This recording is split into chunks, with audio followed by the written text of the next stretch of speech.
So today I'm going to be going over the second part of my series where I play against people of different rating ranges, and today I'm going to be going through 600 to 1000. And there isn't really much difference between these two rating range. This rating range, they play around the same, but 1000s might be slightly better than 600s. So I'm going to play the Sicilian, just developing. If he takes with the queen, I'm going to play knight to c6, giving myself tempo. Okay, well, I lost connection, so I'm going to reload the site. Alright, I have connection back. And if he takes with the queen, I'm going to play knight to c6, attacking the queen. Okay, well, my opponent has disconnected. So there isn't really much to think about. Just develop my pieces like this, and then castle. So right now I can just wait.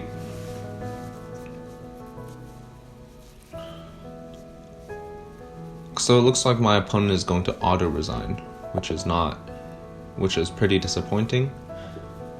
So I'm going to play another game. And now I'm going to start with e4, e5, knight f3,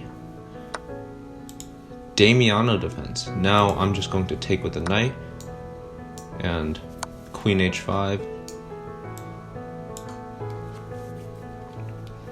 So he took with the pawn. That it's automatically winning for me. I went over this in a different video. So now I just get a rook.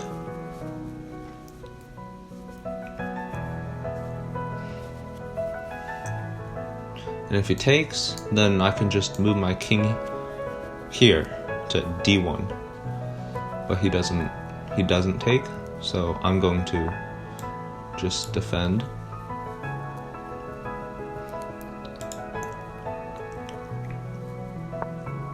And I'm going to try to play bishop to g5, getting rid of the knight. Okay, so yep, I'm going to play bishop to g5. Threatening this knight. He has to do something about it. He didn't, so I'm just going to take. And if he takes, then I'll take with the bishop. And then I'm just up a rook. Okay. Oh, it looks like I miscalculated. I'm actually not up a piece. So I'm going to play knight to d5, attack, trying to exchange bishops. He doesn't, but now I get a fork and I win a rook.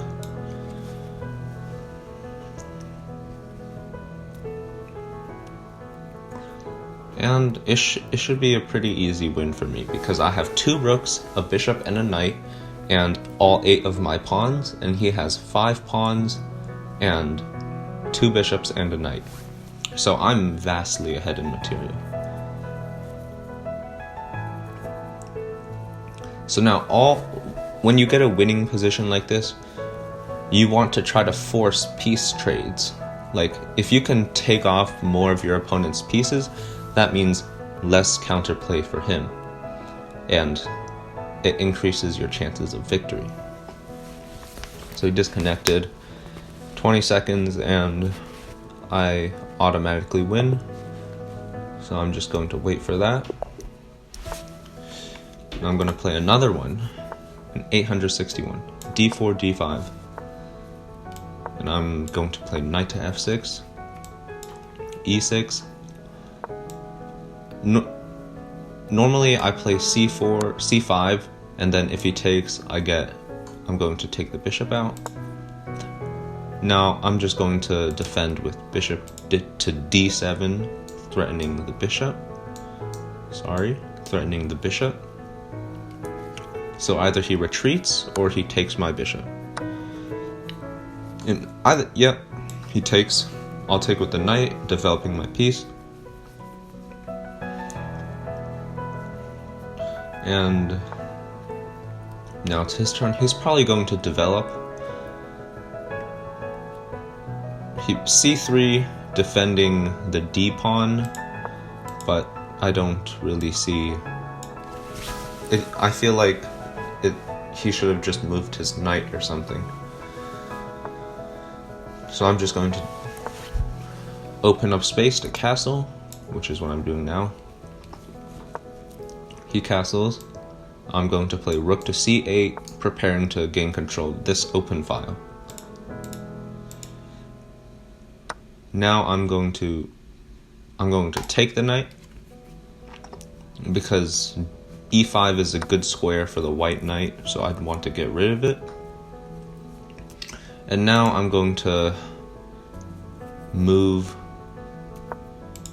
I'm going to activate my queen and attack the b2 pawn.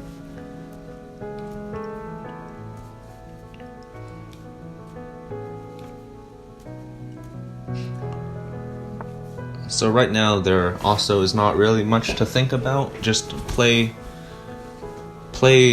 the move that develops your pieces and also improves your position.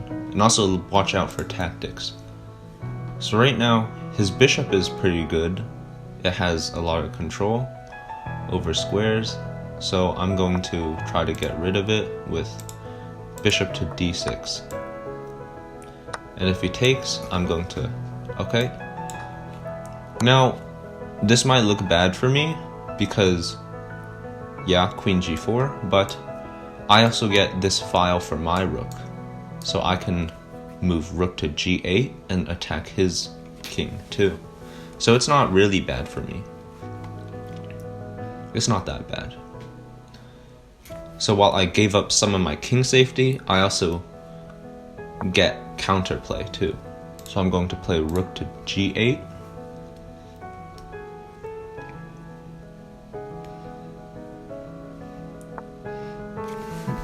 And try to start an attack on his king. Now I want to defend this f6 pawn because of queen takes f6, so I'm going to play rook to g6.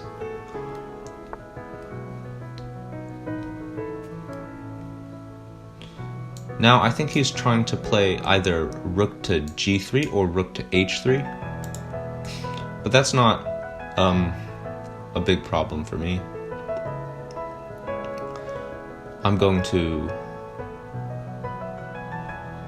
I need to see if I'm still safe after rook to h3. So if I play h6 and he can't take, so I'm just going to take the pawn.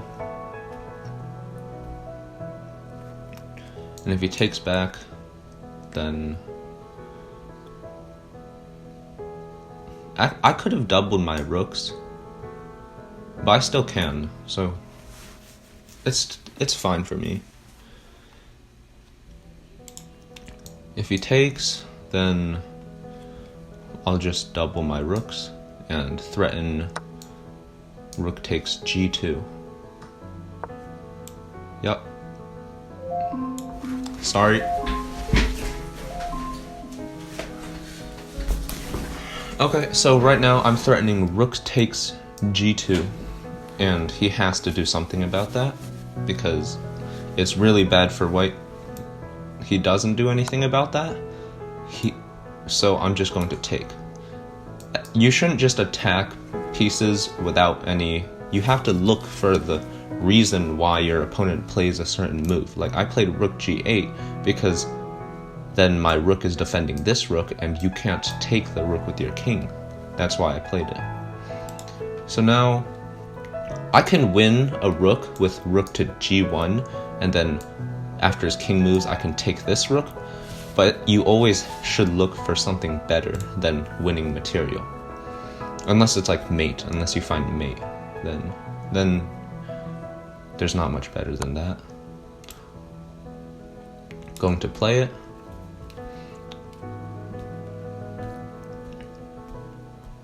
And he can move f2, and then I'll move here, rook to g2, and try to bring his king out into an unsafe position.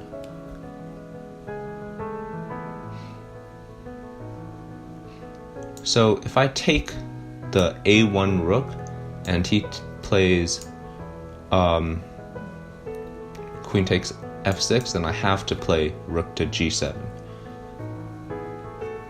But that is fine for me.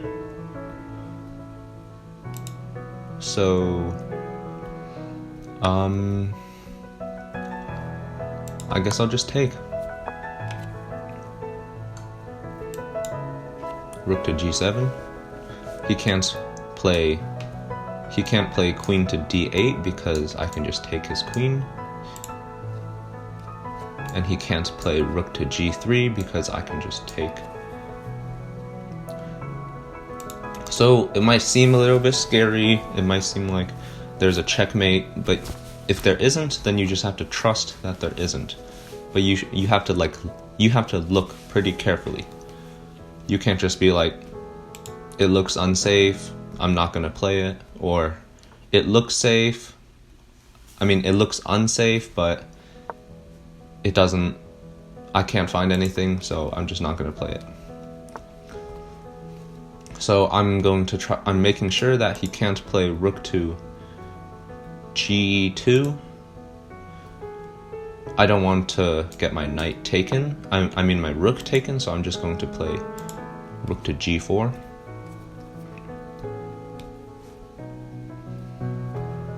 And now in these kinds of positions, when you're obviously winning, I'm up an entire rook, you have to start thinking more, because you don't want to throw away your advantage. It's very easy to lose a winning position, so you want to make sure not to do that.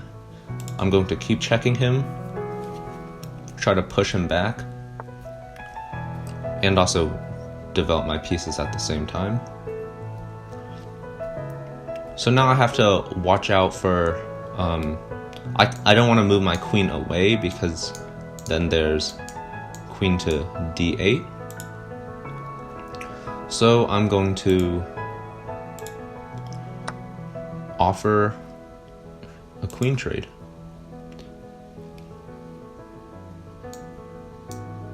With this. So I'm hoping that maybe he'll take, because then that makes life a lot easier for me. He doesn't, but that's okay. And now I still have to be careful, because I don't want to lose my advantage, and I have 49 seconds left. So when you're winning, you can play a little bit safer. See, all my pieces are defended, except for my queen, but I don't really need to defend my queen right now. Going to make a battery, and now I'm trading pieces. So now there should be a forced mate. Yeah, there's a forced mate. King to b1 and queen to c1 checkmate. So that's, I hope I broke down like my explanations for moves, why I played them, and I hope you learned something from it. So thank you for watching.